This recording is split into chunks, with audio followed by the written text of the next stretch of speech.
ভিডিওটা শুরুই করলাম 1.5 থেকে 2 ঘন্টা ভেজানো আতপ চাল দেখিয়ে। তো এই আতপ চালটা জলে ভিজিয়ে রাখলে তো হবে না। 1.5-2 ঘন্টা পর বা 1.5 থেকে 2 ঘন্টা পর এটাকে মিক্সিতে আমি পেস্ট করে নেব। যেরকম ঝাল খাবেন সেই রকম ঝাল দিয়ে দেব। তবে একটুও কিন্তু জল দেব না। হ্যাঁ, আজকের গল্পের নায়ক এই মাছের তেল। তো মাছের তেল দিয়েই আজকের কি প্রিপারেশন করছি সেটা দেখাবো। তার মধ্যে পেঁয়াজ আর ওই বেটে রাখা চালটা দিয়ে দেবো, তারপরে দিয়ে দেবো নুন, হলুদ, কালো জিরে।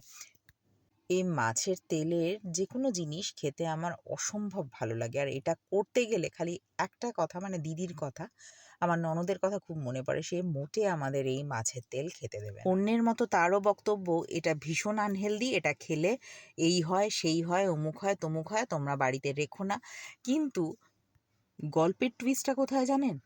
যখন দিদি আমাদের বাড়িতে আসে তখন যদি এই প্রিপারেশনটা করে খাওয়াই, সবচেয়ে বেশি পরিমাণে খায় কিন্তু দিদি। ভাবুন তাহলে কতটা টেস্টি হয়।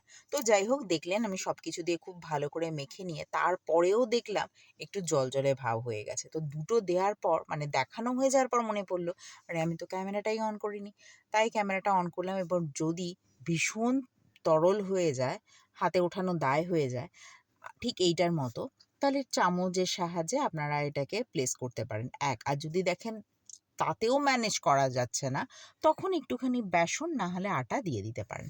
তারপরে একটু হালকা ফ্লেমে, এটা খুব বেশি ফ্লেমে করবেন না, তো হালকা ফ্লেমে এটাকে ভেজে নিলেই হবে। আর দেখেছেন নিশ্চয়ই আমি খুব বেশি পরিমাণ তেল কিন্তু ব্যবহার করিনি, কেননা এই তেলের বড়া থেকেই প্রচুর পরিমাণে তেল বেরোবে। মানে গঙ্গা জলে গঙ্গা পুজো আপনার এমনি এমনিই হয়ে যাবে।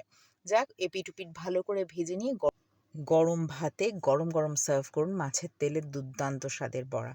প্রথম পাত একেবারে বাজিমাত।